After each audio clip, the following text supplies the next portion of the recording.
Hey there, welcome back to my channel. Today I'll be showing you how I made the Junimo Hut from Stardew Valley.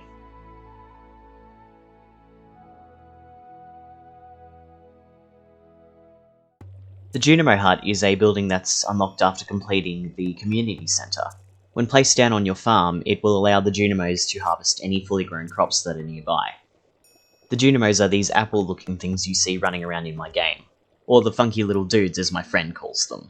You can see one of the huts in the unfinished community centre, which just goes to show how neglectful the mayor has been of the town. Unsurprising at this point since it's featured in every single video I've uploaded, but we start with goop, specifically a mixture of modelling paste, model dirt, and water. This gets mixed and the ratios are adjusted as needed until it becomes a very thick sludge. This is then slathered onto a craft coaster, and I resist the urge to take a bite as it looks like a Pop-Tart. The exterior of the hut is segmented, similar to that of a palm tree. To achieve this look, I'm going to use cut-up strips of cardboard layered on top of each other. Food packaging is great for this because it's very easy to get a hold of, and chances are you already have some in your house. Speaking of rubbish, I had the perfect piece in mind for this project. I knew that we had some of these little Christmas pudding things left over from the holidays, and I knew it would be perfect for the base of the hut. After cleaning it up and trimming it a little bit, it was ready to go. Then it's just a case of applying the cardboard piece by piece. I'm using hot glue here because PVA glue would take too long to dry. It's just a case of going around and around until eventually all the plastic is covered. A quick trim of the entrance, and that's it for the base. I then paint the interior with a mixture of Mod Podge and black paint, as I didn't want any of the original plastic to show through. The base gets a coat of black, then brown, and then a light brown dry brush. Most of this gets hidden by the hut later, but it's there, so whatever. The hut itself gets a dark brown, then each segment gets a lighter brown in the centre. I then follow this up with a light brown dry brush, focused on the bottom of each segment. Next up was the leaves. First I crumpled up some scrap paper that I had lying around, then glued a wire in the centre of it. I then glued it back down on itself and then cut out my desired shapes. Then it was just a matter of painting it with various greens to make it look more realistic.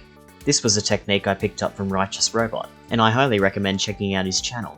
His papercraft is incredible, and I'm very much looking forward to watching his short film Gruff once it comes out. The hut itself is nearly done, but I think it needs something to live in it. I make 3 bundles by rolling out some clay, flattening them a little bit, and then scoring some lines into them. These are what the Junimos use to restore the community centre. The Junimo itself is a larger piece of clay that is rolled out, with a dent pressed into the top of it. Once baked, the bundles get a coat of paint. I chose blue, red and yellow as they are the primary colours. Then I used some watered down black wash to give the bundles a little bit of detail. I painted the Junimo pink, gave it some eyes, some little cheeks, and then gave it some highlights in its eyes. I then superglued on its antenna, its arms and legs. I ended up trimming all of these off screen, and unfortunately the legs fell off. But everything is getting glued down to the base in the next step, so it doesn't matter. Then it's time for assembly. The bundles are superglued to each other, then down to the base, followed by the Junimo's legs and the Junimo itself. The leaves I made earlier are then hot glued to the hut.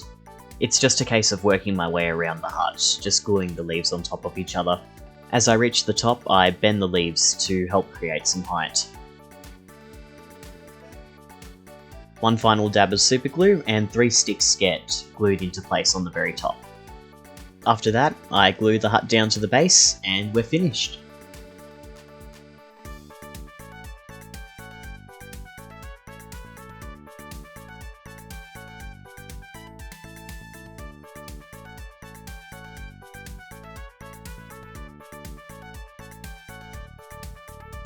Thank you for watching.